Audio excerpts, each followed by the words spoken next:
Bonjour à toutes et à tous pour ce 17e jour du calendrier biblique de l'Avent. Après Gabriel, il fallait quand même enfin nous intéresser à son interlocutrice privilégiée, Marie de Nazareth.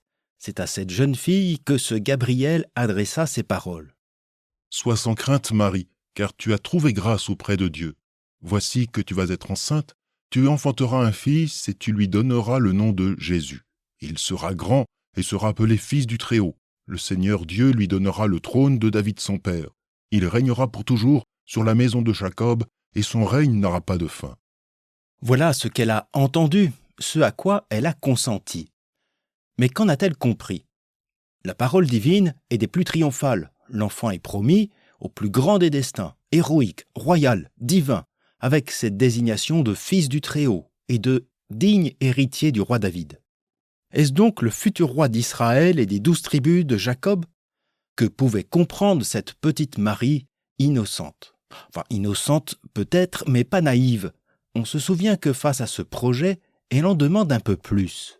Marie dit à l'ange : « Comment cela sera-t-il possible ? Je ne suis encore qu'une jeune fille. » Puisque je ne connais pas d'homme. Cette remarque de Marie ne vient pas seulement questionner l'aspect miraculeux de sa future grossesse. Sa parole interroge son statut social face au projet divin. Dans la société, l'avenir de la jeune fille appartient et dépend ou bien de son père ou bien de son mari. Elle aura peut-être son mot à dire, mais la décision finale ne lui appartient pas pour décisions majeures comme le mariage.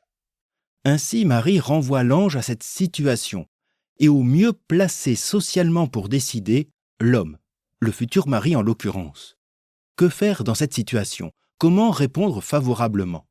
La remarque de Marie montre son discernement que viendra éclairer la réponse de l'ange Gabriel, lui permettant d'accueillir ce dessein. « Voici la servante du Seigneur.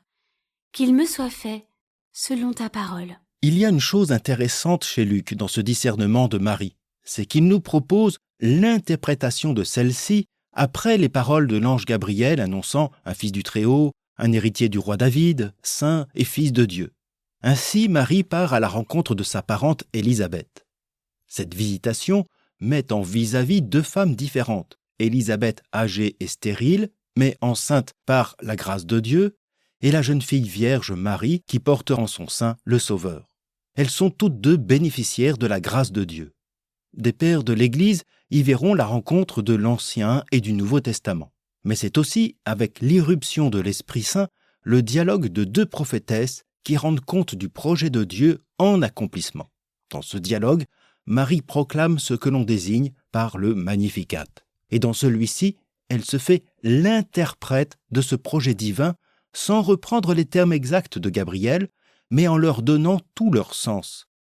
Ce qui paraissait à la fois céleste et triomphal dans la bouche de Gabriel devient avec Marie clair et concret.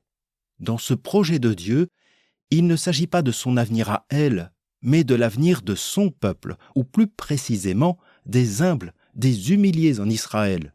C'est à eux que s'adresse la bonne nouvelle de cette naissance. C'est pour eux qu'elle accueille cette mission de mère du Sauveur. C'est la justice de Dieu qu'elle met en avant, ce Dieu sauveur dont l'amour et la miséricorde s'étendent d'âge en âge pour les descendants d'Abraham. Un Dieu qui fait justice aux opprimés. Déployant la force de son bras, il disperse les superbes. Il renverse les puissants de leur trône, il élève les humbles. Il comble de bien les affamés, renvoie les riches les mains vides. Il relève Israël son serviteur. Il se souvient de son amour.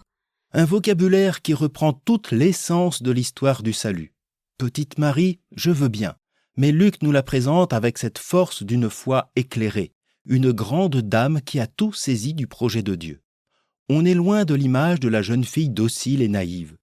L'hymne du Magnificat montre sa grandeur, qui l'anime avec des paroles engageantes et ses aspirations concrètes à la venue du règne de Dieu, où la domination laisse place à la miséricorde et à l'amour.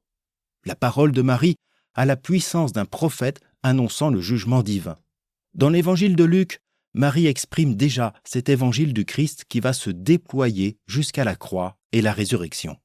Petite Marie, qu'on a fait agenouiller pieusement face à l'enfant, est quand même, à mon avis, une femme de caractère, vaillante, inspirée, entre un âne et un bœuf dont nous tairons les noms. Mais d'où viennent-ils ceux-là? Quel évangile pourrait en faire mention? Voilà une autre question à laquelle nous répondrons demain pour un nouvel épisode de notre calendrier de l'Avent sur Au large biblique.